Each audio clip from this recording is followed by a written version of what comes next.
यमुनानगर में सीता अपने बेटे कुशल के साथ रहती थी। बेटे कुशल के बड़े हो जाने पर वो उसकी शादी पास ही के गांव की एक लड़की खुशी से करवा देती है। बहू, तू जैसी खूबसूरत बहू तो इस पूरी सोसाइटी में किसी की नहीं। बस अब तू इस घर की सारी जिम्मेदारी उठा ले तो मेरी चिंता खत्म।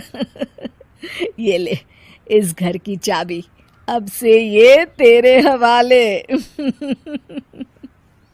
माँ जी, आप चिंता मत कीजिए, मैं इस घर का पूरा ध्यान रखूंगी। देखिएगा, आपको शिकायत करने का भी कोई मौका नहीं मिलेगा। मैं आपके लिए गाजर का हलवा बनाकर लाती हूँ।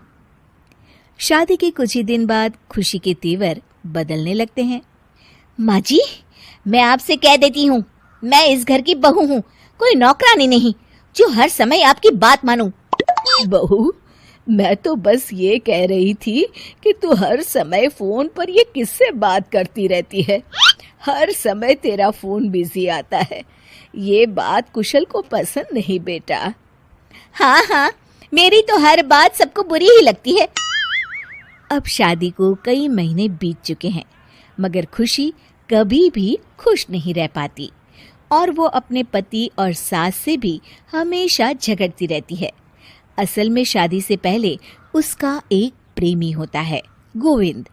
वो उससे आज भी छुप छुप कर मिलती है।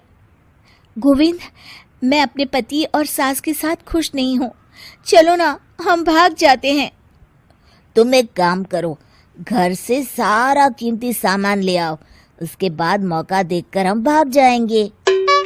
खुशी के पति और सास उसे बहुत प्यार करते हैं, मगर खुशी फिर भी उन्हें धोखा देती है और धीरे धीरे अपने घर से कीमती सामान को चोरी करके गोविंद को देने लगती है। उसकी सास को घर से सामान चोरी होने का संदेह होने लगता है। बेटा, समझ नहीं आ रहा, ये घर से धीरे धीरे सामान कैसे गायब हो रहा है। कौन सा सामान माँ? अरे वो चांदी के बर्तन जो मैंने बनवाए थे वो दिख नहीं रहे। यहीं कहीं होंगे माँ, आपकी बहू ढूंढ देगी। कितने बेवकूफ हैं ये माँ बेटे, इनका सारा सामान मैं गायब कर दूंगी और इनको पता भी नहीं चलने दूंगी। और इस तरह से धीरे धीरे खुशी घर का सारा कीमती सामान चोरी करके गोविंद के पास रखवा देती है और कुछ महीनों बाद उनके पास बहुत कीमती सामान इकट्ठा हो जाता है और दोनों भागने की योजना बनाते हैं। खुशी, आज रात को आधी रात होते ही तुम अपने घर से भाग कर आ जाना। मैं गांव के पुराने बस स्टैंड पर तुम्हारा इंतजार करूंगा। ठीक है। खुशी अपने कपड़े और गहनों की पोटली बांधकर पुराने बस अड्डे पर पहुंच जाती है और देखती है कि वहां तो कोई भी नहीं है। खुशी कुछ घंटे वहीं खड़ी रहती है और फिर गोविंद के कमरे पर जाती है। वहां पर भी बड़ा सा ताला लगा होता है। हे भगवान, कहीं गोविंद मुझे धोखा देकर भाग तो नहीं गया? अब मैं क्या करूंगी?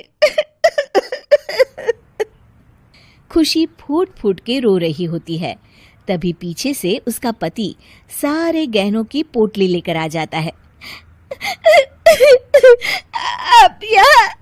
हाँ, मैंने गोविंद को गांव छोड़ने से पहले पकड़ लिया था और ये सारे गहने भी उससे ले लिए। आपको सब पता था कि मैं आपको और माँ जी को धोखा दे रही थी? हाँ, मगर मुझे ये भी पता था कि गोविंद अच्छा इंसान नहीं है। अगर मैं तुमको समझाता तो तुम कभी नहीं समझ पाती, इसलिए मैं चाहता था कि तुम्हारी आंखें खुद खुले।